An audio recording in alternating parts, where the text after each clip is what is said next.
मैं सूर्य हूं, मैं स्वयं साक्षी हूं हर युग का, हर इतिहास का। राजा हरिश्चंद्र की सत्य प्रियता, प्रतिबद्धता का तेज कदाचित मेरी किरणों से ज्यादा उज्जवल था। ऋषि विश्वामित्र और महर्षि वशिष्ठ के शब्द संघर्ष का अंतिम बिंदु था राजा हरिश्चंद्र की सत्यनिष्ठता की परीक्षा।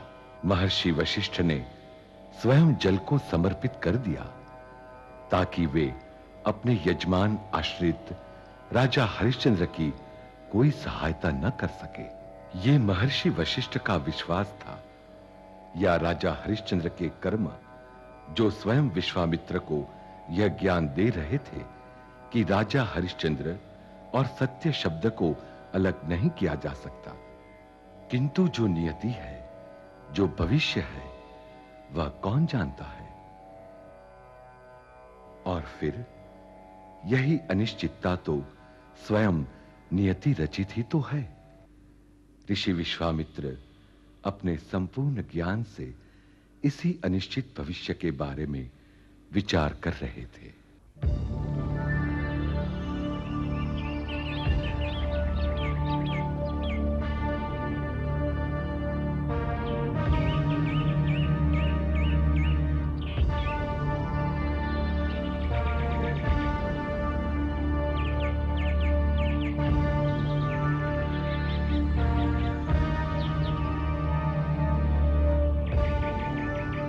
हे ईश्वर, हे विश्व विधाता, हम मनुष्यों ने शब्द की रचना की और तुमने हमें भविष्यकाल प्रदान किया। मैं विश्वामित्र हूं। मैं कौन हूं? क्या लक्ष्य है मेरा? काल का प्रवाह मुझे किस ओर ले जा रहा है? या क्या मेरी दिशा मैंने ही स्वयं निश्चित की है?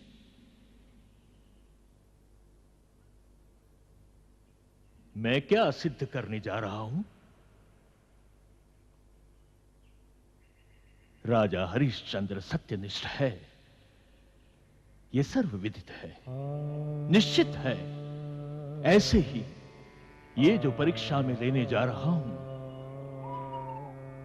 वो भी क्या काल के किसी अंतर पर निश्चित होगी? महर्षि वशिष्ठ के साथ मेरा संघर्ष क्या निमित्त मात्र है? ना कोई ज्ञान, ना शक्ति की तपश्चर्या, ना कोई आत्ममंथन। मैंने सच को मिथ्या कह दिया। और क्या मुझे वही सिद्ध करना है विश्वामित्र? मैं क्षत्रिय हूं।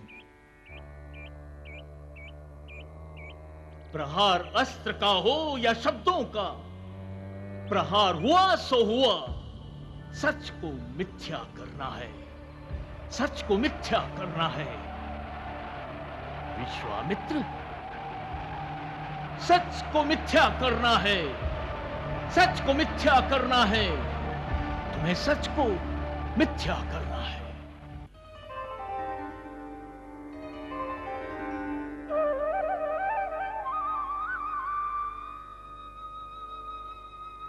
क्या हुआ? क्या देख रहे हैं आप? नगर कितना स्थिर, कितना शांत, किंतु अपने आप में तेज एवं प्रकाश को साथ लिए हुए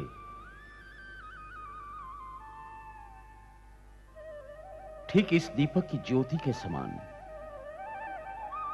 धर्म और सत्य का तेज एवं शक्ति को साथ लिए हुए भी कितनी स्थिर सी लगती है ये अयोध्या नगरी। स्वर्ण मुद्राओं के मुंह से विचलित नहीं हुए इन नगरवासियों ने हमें गर्वित किया है। अवश्य। एक अर्थ में यह परीक्षा नगरवासियों की नहीं, परीक्षा हमारी थी। क्या हम धर्म पालन में संपूर्णता है? प्रश्न यही था, राजा के लिए था, किंतु उत्तर दिया नगरवासियों ने। रघुकुल की प्रतिष्ठा आज आपसे है राजन। सूर्यवंश की कीर्ति हमें अखंडित रखनी है। हम प्रसन्न हैं कि आप और रोहित हमें इस समर्थ बना रहे हैं। रोहित पर आपका क्रोध तो नहीं? क्रोध का कारण? आपके अस्त्र के प्रभाव से आप चिंतित थे। प्रिय, इस संसार में हमें मूल्यों की रक्षा करनी है, यह हमारा कर्तव्य है। रोहित को अस्त्र और शस्त्र के प्रभाव के मूल्य को जानना होगा। राजा के पुत्र स्थान का एक मूल्य है जो अपने साथ राज्य के प्रतिदायित्व को लेकर आता है। रोहित को यह जानना होगा। यह ज्ञान आप उन्हें ही दीजिए जो अभी आपके आसन पर बैठकर खेल रहे हैं। तो आप विराजमान है यहाँ। पिताश्री, आप? क्या हो रहा था यहाँ? बस कुछ भी तो नहीं, केवल मैं ही था। पिताश्री के आसन पर बैठकर पिताश्री की तरह राजा बना हुआ था, किंतु केवल मैं ही था। ना ऋषि थे, ना मंत्री थे और ना अन्य सेवक थे। देखो पुत्र, वैसे तो ये आसन केवल काष्ठ और कनक का बना हुआ है। इस पर स्थान ग्रहण करने से हम राजा नहीं बन सकते। तो राजा कैसे बना जाता है? अस्त्र और शस्त्र धारण करने से क्या हम राजा बन सकते हैं? पुत्र रोहित, राजा बना जाता है अपने कर्तव्य पालन से, धर्म और सत्य की रक्षा करके, समग्र नगरवासियों के हित को ध्यान में रखकर उन्हें उन्नत करके, और सर्व का शत्रुओं से रक्षण करके। और शत्रु क्या होता है? शत्रु अधर्म और असत्य है हमारे शत्रु। क्या अधर्म और असत्य के सिर ऊपर सिंह उगे होते हैं और बड़े-बड़े दांत भी होते हैं? इसे हमें कैसे रक्षण करना चाहिए? पुत्र रोहितेश्वर, इस आसन को देखो और कहो, इसे कौन स्थिरता देता है? क्या है जो इसका पतन रोकता है? यह इस आसन के 4 आधार। ठीक वैसे ही हमें ज्ञान, धर्म, सत्य और शक्ति से स्वयं को उचित बनाना है, अपना स्थान निश्चित करना है। देखो पुत्र, ऐसे कई आसन यहां हैं जिस पर ऋषि मुनि, मंत्री, अन्य सभागण अपना स्थान ग्रहण करते हैं, किंतु यही आसन राज्यासन है। क्यों? क्योंकि वह इसी स्थान पर है जिस स्थान पर उसे होना चाहिए। पुत्र रोहितेश्वर, उचित स्थान मूल्य प्रदान करता है। मैं जान गया। क्या? यह कि पहले मुझे अपने आप को राजा के उचित बनना होगा, तत्पश्चात ही मैं राजा बन पाऊंगा। पिताश्री, मैं अभी इस आसन के लिए उचित नहीं हूँ, इसलिए मैं इस पर बैठकर नहीं खेलूंगा।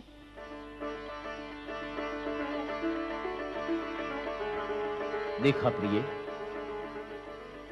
ये कुल की प्रतिष्ठा को अखंडित रखने को आप ही हमें समर्थ बनाती हैं। नारायण नारायण नारायण। देवों के राजा इंद्र को प्रणाम। देवर्षि नारद, आप? हाँ, स्वयं नारद जी।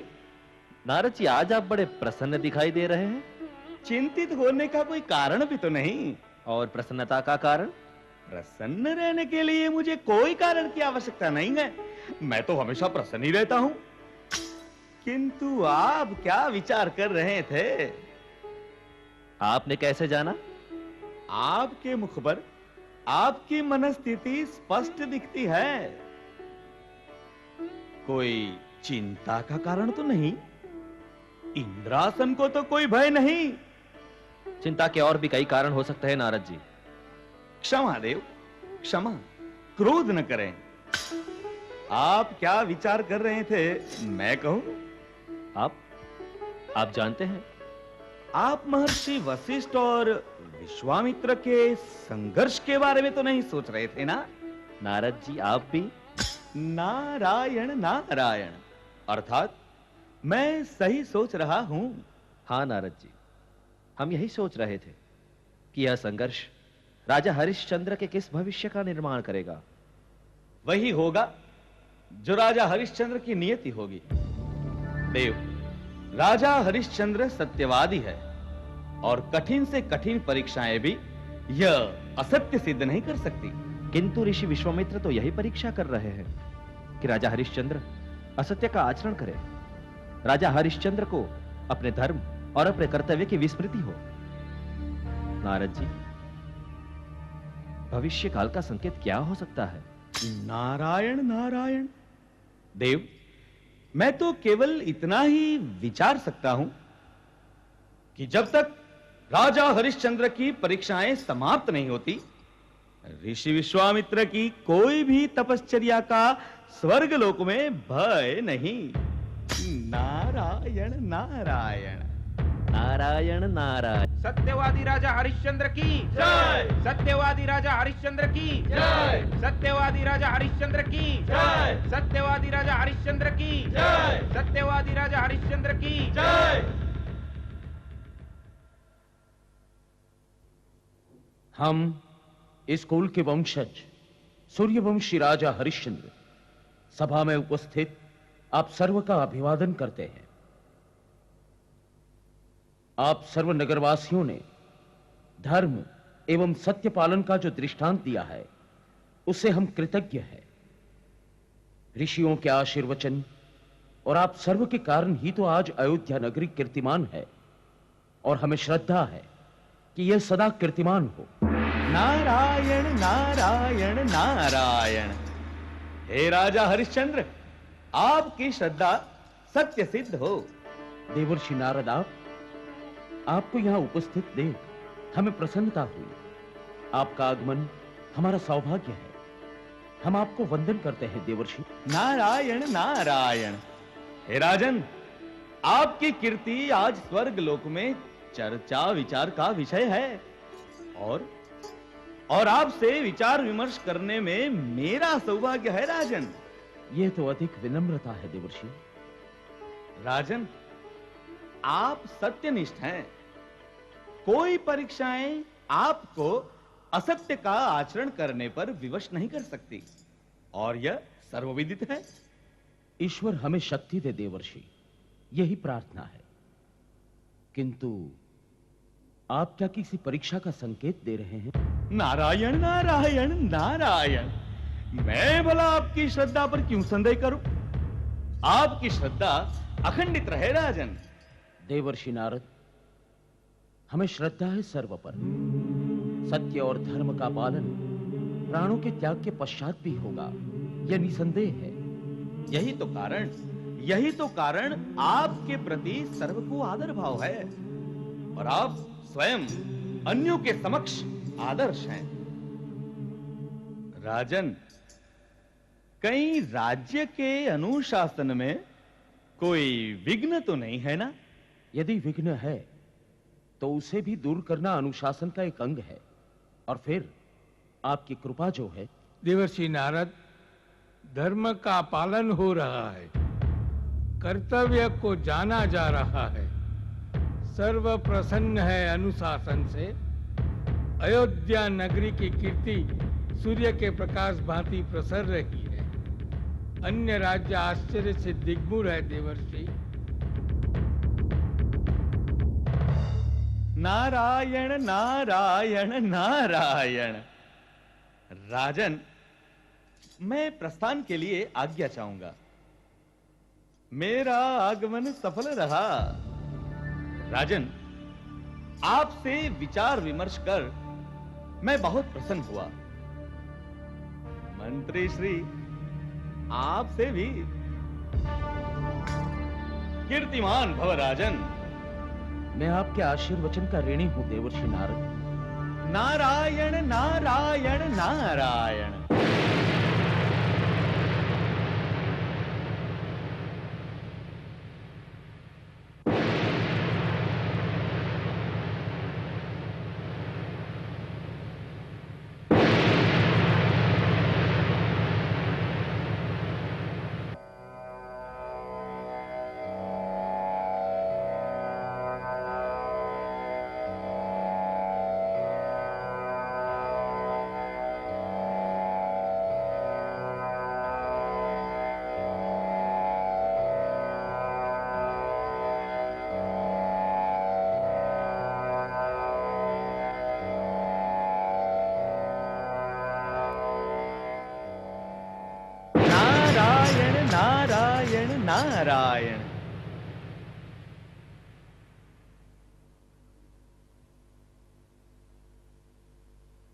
प्रणाम देवर्षि नारद। अपने सन्मुख आपको देखकर आश्चर्य है। आपके शयन में तो मैंने कोई विक्षेप नहीं किया ना ऋषि विश्वामित्र? नहीं, किंतु आप यहां कैसे?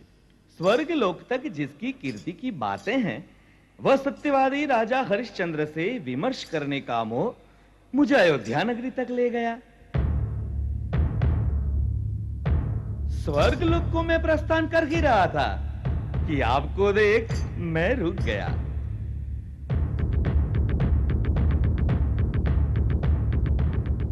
नारायण नारायण, आपको शयन में देखकर मुझे बड़ी प्रसन्नता हुई। आपके शब्द मन के किसी विचार को संपूर्ण रूप से व्यक्त नहीं कर पा रहे हैं देवर्षि। विचार स्पष्ट कीजिए। मैं सच कह रहा हूं। आप जब निद्राधीन थे, आपके मुख पर एक मनमोहक शांति थी, एक निश्चिंतता थी। नारायण नारायण, हरिश्चंद्र के मुख पर भी यही निश्चिंतता थी। आपके शब्दों में व्यंग है देवर्षि। भूल जाइए व्यंग को। नारायण नारायण, शब्द तो माया जाल है। शब्दों से क्या होता है? शब्द का क्या मूल्य? ये जीवा है, थोड़ी सी फिसल गई तो मन से कुछ निकल गया, वो शब्द हो गए। क्षमा देवर्षि नारद, किंतु मैं क्षत्रिय हूं। मेरा प्रत्येक शब्द ब्रह्मास्त्र है और मैं अपने प्रत्येक वचन को सिद्ध कर सकता हूं। नारायण नारायण, निद्राधीन रहने से कुछ सिद्ध नहीं हो सकता ऋषि विश्वामित्र। देवर्षि, स्वर्ग लोक में कहें, प्रत्येक शब्द, प्रत्येक वचन को याद कीजिए। आपकी स्थिरता से सर्वनिश्चिंत है। आपकी तपश्चर्या, आपका तपोबल, आपका लक्ष्य, फिर भी मुख पर मनमोहक शांति। आप राजा हरिश्चंद्र को असत्यवादी सिद्ध करें, यही आपका वचन था। यह वचन यदि सिद्ध हुआ राजर्षि विश्वामित्र, तो आपका संबोधन महर्षि विश्वामित्र। स्वर्गलोक, इंद्रासन पर आपका संपूर्ण प्रभाव। मैं तो स्वर्गलोक प्रस्थान कर ही रहा था। इंद्रदेव से आपके विचार प्रकट करूं? देवर्षि,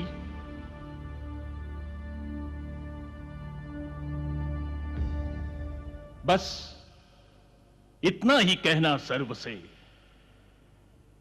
सूर्य का ताप भी अब शीतल होगा, पर विश्वामित्र का तपोबल किसी भी शक्ति को भस्म करके रहेगा।